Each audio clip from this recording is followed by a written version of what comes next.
Perez.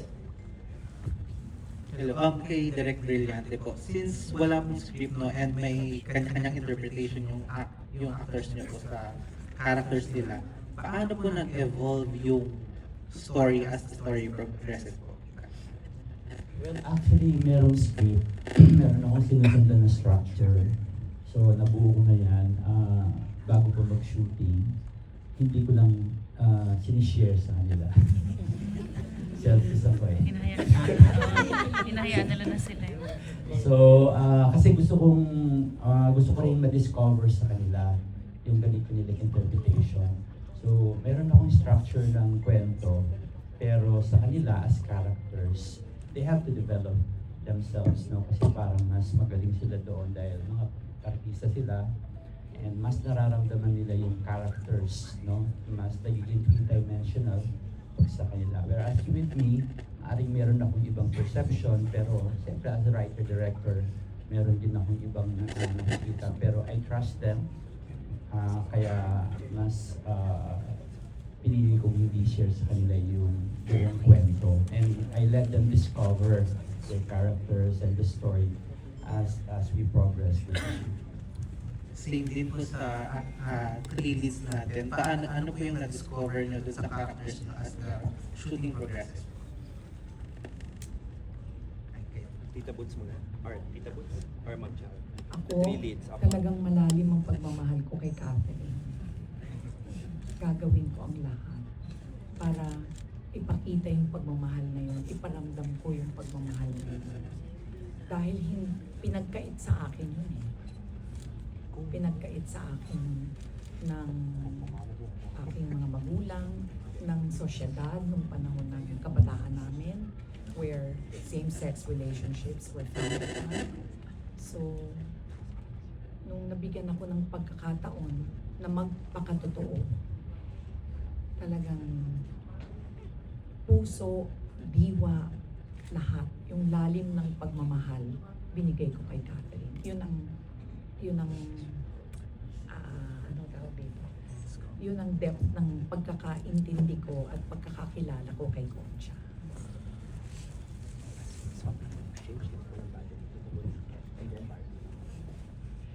Maganda po yung sinabi kanina ng ating kabataan dito. From the mouths of babes, we learn lessons na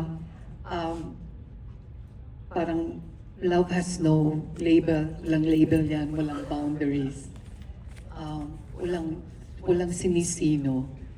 Napakarami po ng level ng pagmamahal na ipinakita dito. But what came to my mind was the loftiest level of love, which is the agape love. Ipo pa tinuturuan tayo na yung pong agape love, yung pong binibigay sa atin nung nasa kataas-taasan, yan po yung ganon, walang kondisyon, walang hinihintay, forgiving, giving. And I'm so glad that even without labeling it such, si Direk Brillante ay pinadama sa atin itong ganitong klase ng pagmamahal through the characters, especially the character of Concha there, no? Talagang tama yung sabi niya, binigay niya ng gusto as a character yung kanyang pagmamahal.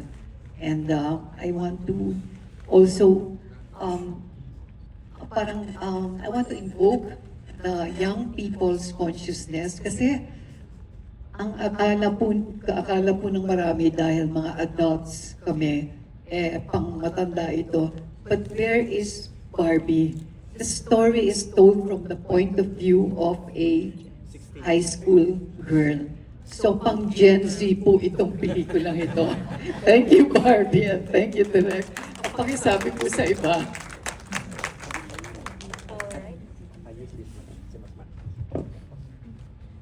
Ako naman po ang natutunan, feeling ko ng character ni Angel tungkol sa pagmamahal na it's so powerful that it can forgive.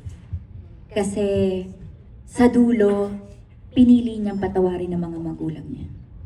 Pinili niyang, she chose to look at the bigger picture And she was happy for the both of them, having new partners, di ba? Inaccept niyang lahat yon. Kahit syempre may konting lungkot kasi nga broken family na. Pero she chose to forgive kasi nga nakita niya na love knows no boundaries. No age, no gender, hindi ba? So yun yung feeling kong naging mas deeper understanding ng character ko. Kaya inaccept niya yung sarili niya, inaccept niya yung parents niya, the situation, at punong-puno siya ng pagmamahal. Thank you. Congrats po, Direk. Thank you, I Nas. think ito na po yung warmest and parang softest na film ni Direk Brillante. Kaya kakaibang brilyante rin doon sa Walang movie, pataya. di ba? Okay. Walang pataya.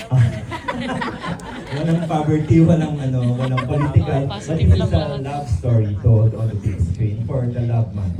Bago ko po ituloy yung mga katanungan natin sa ating friends, Barbie, gusto lang kitang tanungin, anong pakiramdam mo na makatrabaho mo ang dalawang iconic and legendary actresses, Miss Charo and Miss Boots? Parang napakatanda. Haligi, yon, haligi po. Sabi ko nga po, it's a dream come true for me to be part of this very beautiful project. And I think this film reminds me why I do what I do. Diba? Parang sa gitna ng ingay ng showbiz at mga requirements sa akin bilang artista, itong pelikulang ito ang nagsisilbing reminder para sa akin kung bakit ako nag-artista. And that is to make films like this. Oh, yeah. That's Barbie. Thank you, Barbie. Our next question will come from Hannah Mallorca of Philippine Daily Inquirer. Yeah, first of all, congratulations po sa inyo. It's such a beautiful film. And aside po sa love ni Catherine and Concha, so I'll direct this question to Sir Albert and Miss Angel. You also showed the beauty of love of a family, even if broken na siya. So how were you able to do that kind of scenes, and at the same time, what have you realized while doing it?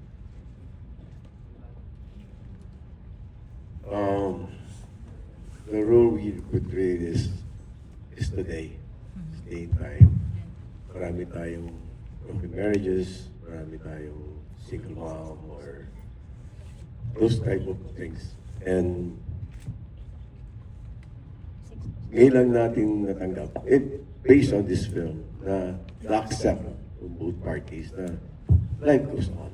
Unfortunately, there are things na hindi mag-work, and rather than stick together and suffer, they decided to have their own lives.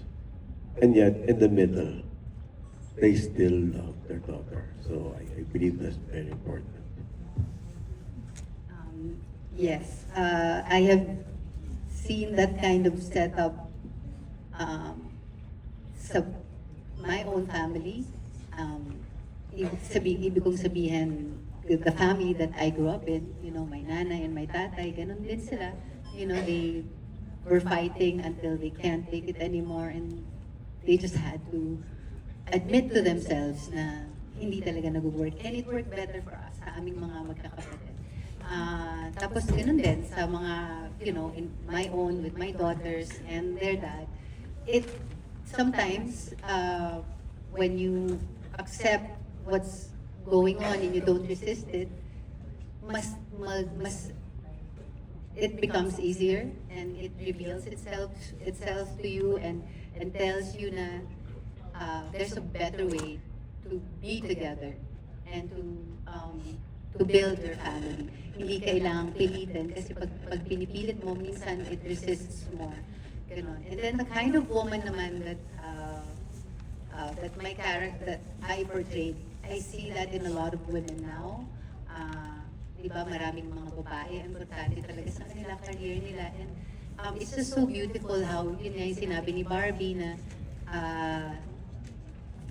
tinatanggap na siya ngayon that women don't have to just be housewives and to just take care of their children. They can do that while still fulfill their own needs as, you know, as people, as persons who want to have more fulfilling lives. So, Yun, I like how si Direk, pinakita niya yung mga ganung klaseng tao that now exist in our society and are now somehow accepted and respected. So, I just felt that the setup was so real. Yung mga characters, they are they're very present in our society now, and so it's nice that they were shown in this movie. Thanks, Direk. So, last for me po kay Bianca at kay Angel. Kamusta po yung experience portraying the love story of Concha and Catherine and yung pressure of being young Miss Charo and young Miss Miss? Well, I definitely had to live up to the expectations of being a legend actor like Ma'am Charo. But relationship-wise with Angel, I'm very open to her, so I was very comfortable. She's a very lovable woman, and she's one of my idols as well. So it was very easy for me to act with her. For me naman, this is me and Bianca's first movie, so once again, thank you.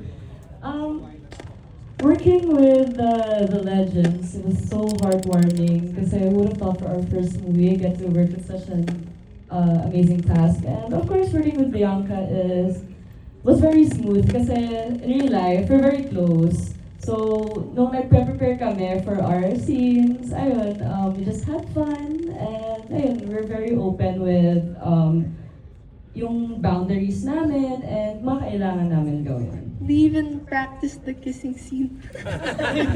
Yeah, we did. So yeah, thank you so much po sa inyo and congratulations. Next question po, Tito Mel.